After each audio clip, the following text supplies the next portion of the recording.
Today, we're pleased to have Ryan Hass, one of the most respected, fair, and balanced China policy thinkers in Washington, D.C. Ryan is a senior fellow at Brookings Institution, a former China director at the White House National Security Council from 2013 to 2017, and author of Stronger: Adapting America's China Strategy in an Age of Competitive Interdependence. Welcome, Ryan. Wenchi, thank you for giving me an opportunity to be with you on this show. Of course. Has the U.S. changed its policy toward Taiwan from strategic ambiguity to clarity? For the fourth time, President Biden said the U.S. will defend Taiwan in the event of a Chinese invasion. However, each time, the White House walked back by saying the U.S. policy hasn't changed. It's quite confusing to people that the White House and the president are saying two different things. What is your interpretation? Well, Wenchi, my general view is that when the president says something four times, it's not a gaffe, it's a statement of conviction. It reflects his strong feelings and views of what is necessary. And we should take him at his word that this is what he means. He means that the United States should be prepared to intervene if there is a conflict in the Taiwan Strait.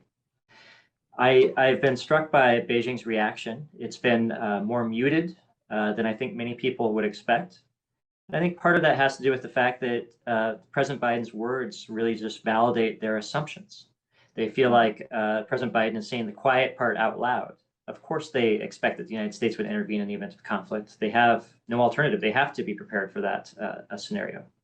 But to the final part of your question, Wenchi, I think it's really important. It troubles me that the president and his staff appear to be on different pages on this critical question. There are a few issues in the world where words matter more than Taiwan, and it's important that we get it right.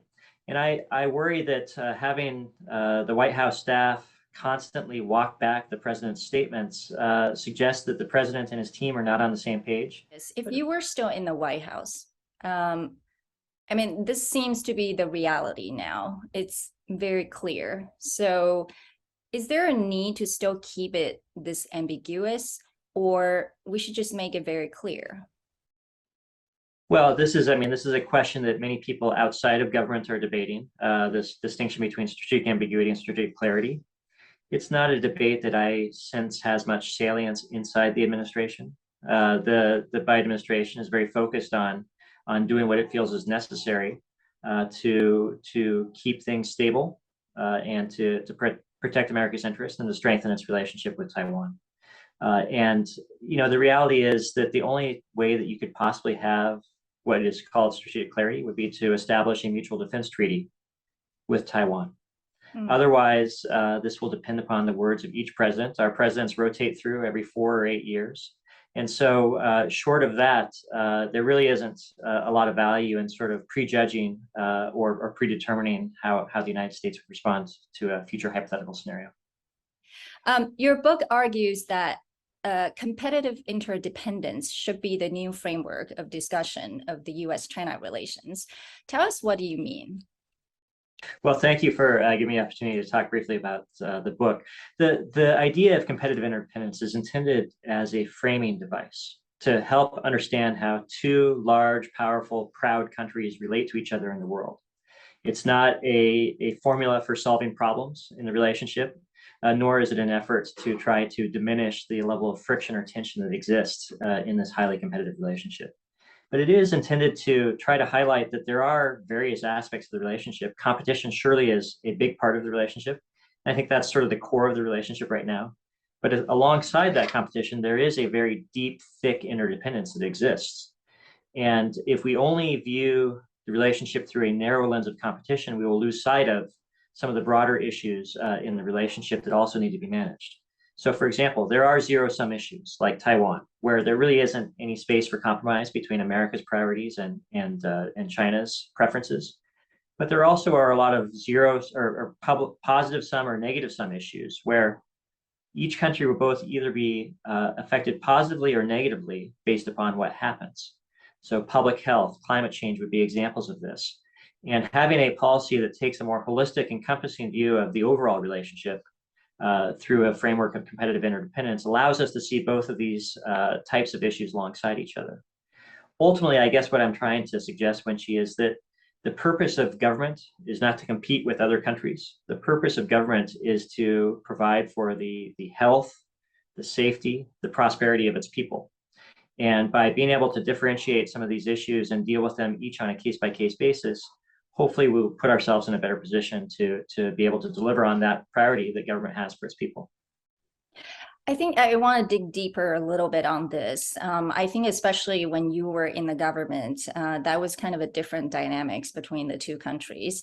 And it was still possible to see areas for collaboration and areas where we, basically US and China just see, not eye to eye on those issues, including Taiwan, as you mentioned. But increasingly, it seems that both countries are trying to package issues together. Well, I guess what I would say, Wenqi, is that here's the truth, the inescapable truth. The United States is not going anywhere. China is not going anywhere. Global challenges that confront both of us are not going anywhere either. We will be worse off if we're incapable of finding ways to coordinate our respective efforts to tackle these common challenges. The United States will suffer, China will suffer, the people of the world will suffer. And so it's not really out of goodwill or amity. It's really just sort of clear-eyed realism and identification of where our interest lies that we have to find ways to disaggregate and differentiate these issues. I agree with your observation that from the Trump administration onwards until now, a lot of issues have sort of been packaged together into a messy ball where it's just become a big knot and nothing is possible. I think that's a reflection of where the overall relationship is. The relationship really is in a perilous state right now between the United States and China. And we're not going to prevail over China. China is not going to impose its will on the United States. Ultimately, the United States and China are going to have to find ways to coexist amidst this intensifying competition. And they're going to have to find ways to deal with these problems that confront both of our countries if government is going to serve its purpose of protecting the safety, welfare, and prosperity of its people. And so it's not that I want things to be rosy and warm and happy between the United States and China. It's that I want the United States to be able to serve the interests of its people. And I think that having some semblance of functionality in the US-China relationship is important for our ability to do that. One of the things that you discuss in your book that I found fascinating and completely agree with is America needs to be more confident. I think in the past, we were able to see the separation between policy and politics, but increasingly it's hard to tell one from the other. And American anxiety with itself is really reflected in the foreign policy now, and most pronounced in its policy toward China. And I think that's what you're arguing in the book. Basically, the US needs to know its own strengths, right? To build on those strengths. And I like the phrase you're using, which is China is not really 10 feet tall. But if you look at the US domestic politics right now, American public is not necessarily convinced that Washington, D.C. can really lead effectively, not just on the world stage, but also to unite the nation. So that is a very worrying trend. And that to me is a much bigger problem that Washington, D.C. may have to deal with before it can talk about foreign policy or policy toward China. What is your view? Well, I very much agree with the sentiment of your question and statement. The reality is that no country can be stronger on the world stage than it is at home. And the foundation of strength is really sort of social cohesion and economic power. That is what funds our national labs, spurs our innovation, supports our military installations around the world, builds a social safety net that allows our people to grow, be healthy, and prosper. And so we have to start there. The most powerful thing the United States can do to compete with China, frankly, is to invest in itself and to find its friends abroad. And I think that we are making some progress. I know that we live in the United States, and every day when you open the newspaper or watch the news, it looks messy. It feels jarring. But the truth is that our system of government has produced more wealth and generated more power on the world stage than any other system of government in the history of humanity. And we need to keep that in mind. For all of our warts and defects, there is something to the system that we have. And I think that, a predictable legal system that protects the rights of its people is a powerful magnet for the best and the brightest people from around the world to want to come live, work, and study in the United States. We need to nurture that. That is an asymmetric advantage for the United States. Speaking of domestic politics shaping foreign policy, the U.S. Congress has always played a very significant role in U.S. policy toward Taiwan. We're seeing that in the Taiwan Policy Act that is currently under discussion.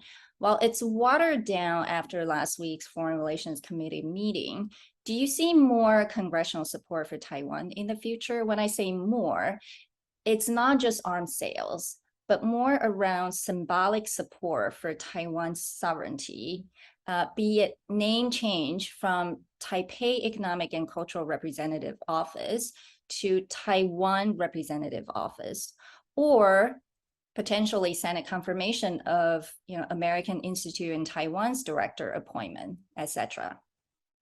Well, it's a really important question, and it's a timely question as well. My general sense to the first half of your question is that Congress traditionally has played a very large role on Taiwan issues, and I expect it will continue to do so. And I think that there are a couple of factors for this. One is that there is just simply strong, deep, passionate bipartisan support in Congress for Taiwan. That's a good thing, and I encourage it to continue. The other is that I think that there's a habit or a pattern in the U.S. Congress of focusing on issues that it feels the executive branch is under emphasizing. So, for example, when there are human rights issues in China and Congress feels like the executive branch, the president, is not putting enough focus on those issues, it will fill that void, fill that vacuum, and really put a lot of attention on those issues, as it did with issues in Xinjiang over the past couple of years. Mm-hmm. The same is true for Taiwan. I think that when Congress feels like the United States government, the executive branch, is not adequately focused on the threat or challenge that Taiwan faces, it will raise its voice and raise the amount of attention and emphasis on Taiwan issues. That is a pattern that has occurred historically, and I expect it will continue to do so. So do you think it is getting harder for the U.S. to sort of have its Western allies to be fully aligned with the U.S. sort of rhetoric towards China? Well, Winchie, I think that if the United States sets it as its baseline or expectation that countries will adopt a framing of democracies versus autocracies, or accept a premise that there is a great power competition that defines international relations today, we are setting ourselves up for a certain degree of disappointment. Because the reality is that that's what the relationship looks like when you sit in Washington or in the United States, not necessarily in Brussels or Paris or Berlin or Tokyo or Singapore or anywhere else. So we need to understand that each country has its own interests, its own concerns about Chinese behavior, and they don't all map identically with our own. But that doesn't mean that we can just sort of put our hands up in resignation. Rather, we have to find areas where we have overlapping interests with our partners and be as sort of creative and ambitious as we can in identifying where those opportunities are, and then aligning our efforts around those issues, as well as our messages to the Chinese on those issues.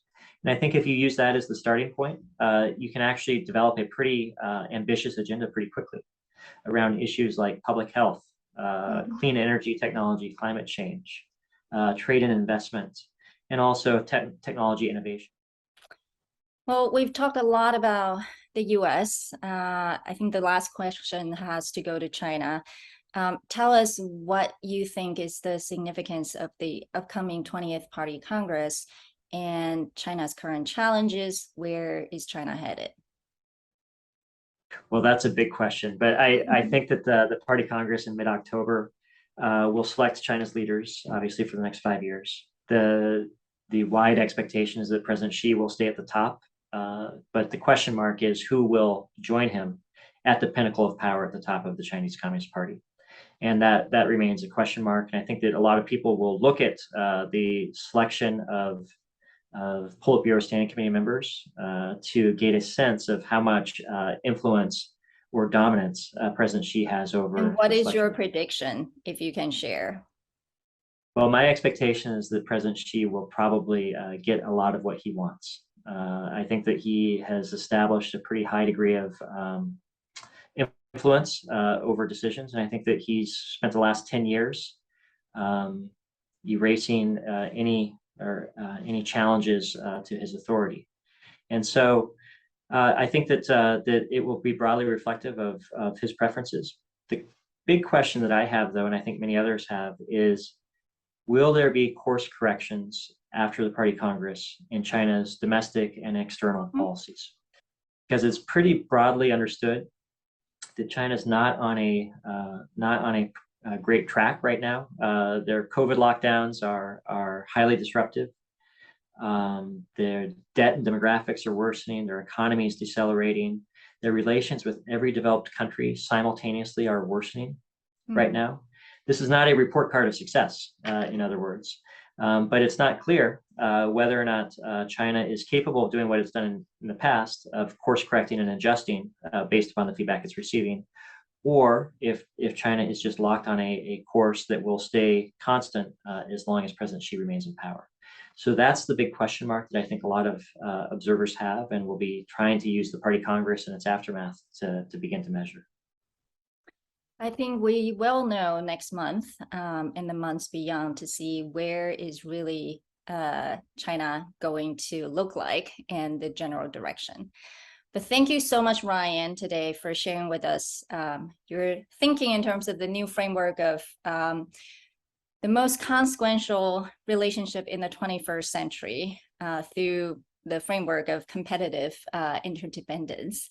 As always, thank you for your very balanced and fair view. Take care. Thank you.